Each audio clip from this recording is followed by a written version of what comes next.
So Oscar De La Hoya is basically reporting that Ryan Garcia has advised him to make a move on the Devin Haney fight, which he's been saying to Oscar for the past 12 months. I don't think people really realize it, but I reported in September or August that Ryan Garcia would go after nothing but big fights.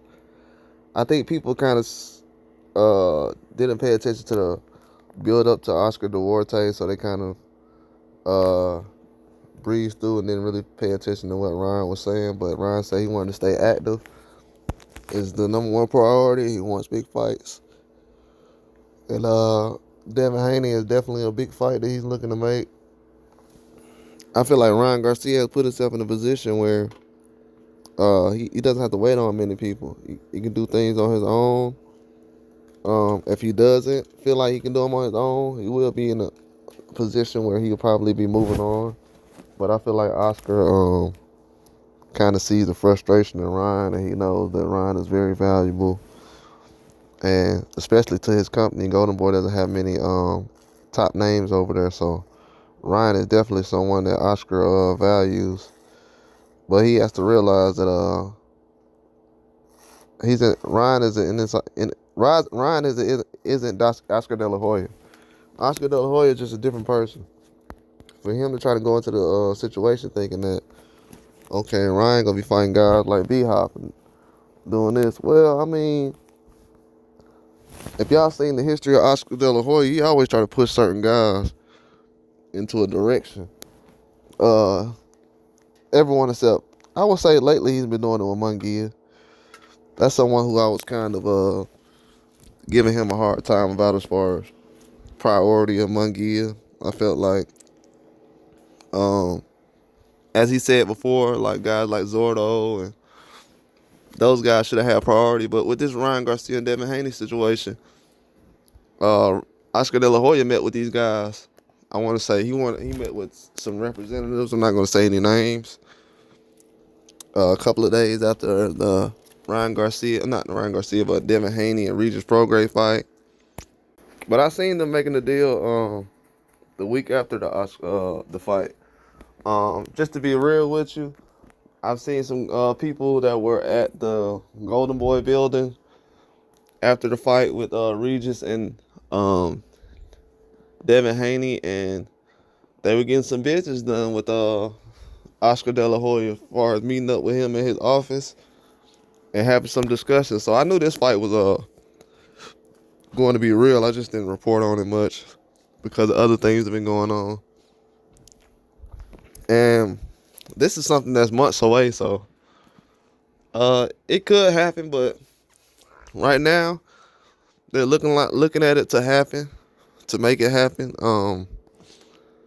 They feel like these guys are stars right now. They're at a level right now where they feel like, okay, should we kind of push this on, or should we kind of cash out on what we feel like would be something that's very lucrative? So it all depends on Teofimo, well, not Teofimo, but the Ryan Garcia, Devin Haney, as far as options and things like that. Now, let me ask you guys a question. Now, let's just say Devin Haney comes into a situation where he has a tank fight on the table now. But you know what I'm saying? But I don't think that would happen. But only in that situation I would feel like Devin Haney wouldn't accept the fight with Ryan. Him and Ryan's been talking about fighting for years and not really back and forth, yelling. If you notice, him and Ryan doesn't argue like how Tank argues with guys, how Shakur does it. When Tank and Shakur argue over Twitter and stuff and back and forth, it doesn't usually lead to a fight.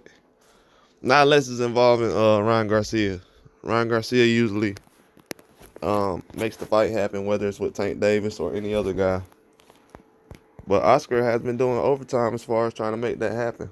He feels like he said last year that he was trying to get Teofimo, Ryan Garcia, Shakur, and Devin Haney on the same card. He's not going to be able to do that. But he will be able to have a chance to get Ryan Garcia in the ring with all those guys. And another thing, too, I'm going to tell y'all this. I told y'all already, Ryan Garcia going to end up being the Oscar De La Hoya of this era because He's fighting everybody at the top level. He's already a big name. When he's involved, he sells a lot of tickets.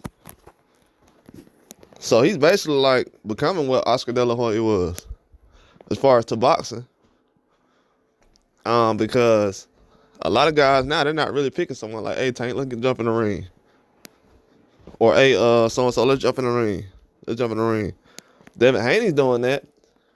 You know what I'm saying? Because from what I've seen, all the guys who really have a hard time getting in the ring, like Regis program, Devin Haney just got in the ring with him. So this is definitely something that's going to be around the clock for a couple of months. I don't know if it happens early spring, but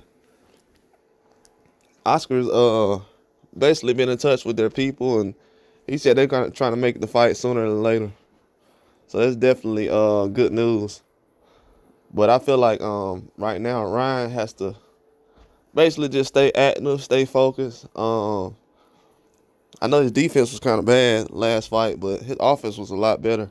His offense was good in the Tank Davis fight. It's just that, I don't know, that rib shot and him having an injury and all the things played a different role. We probably could have seen a different fight, but who knows, man. At this point right now, you got to move on.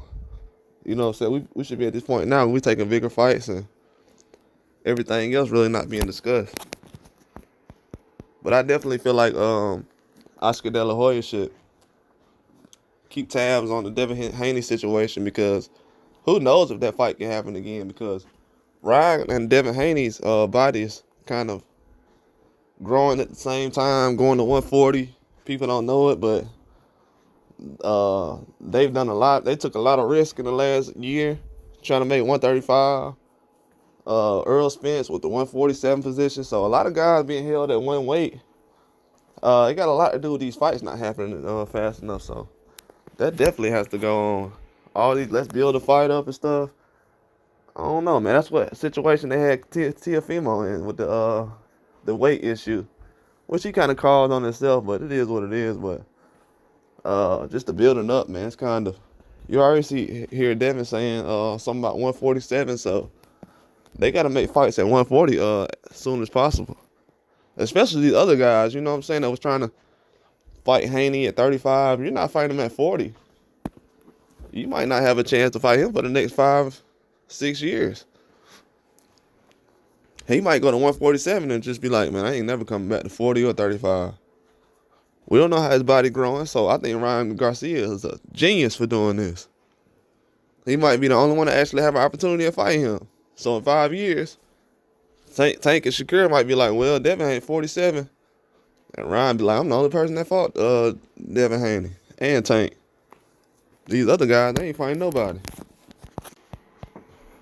That's why I don't mention guys like Teofimo and Shakur in the same sentence as Devin Haney right now, because Ryan Garcia is getting in the ring with Devin Haney, and Ryan Garcia just offered Teofimo the same deal. But I got more information on that Teofimo stuff on another video, though. Why he didn't accept the Ryan Garcia deal and a whole bunch of other stuff. Like I said, it's boxing secrets over here. But that's all I got, though. Like and subscribe.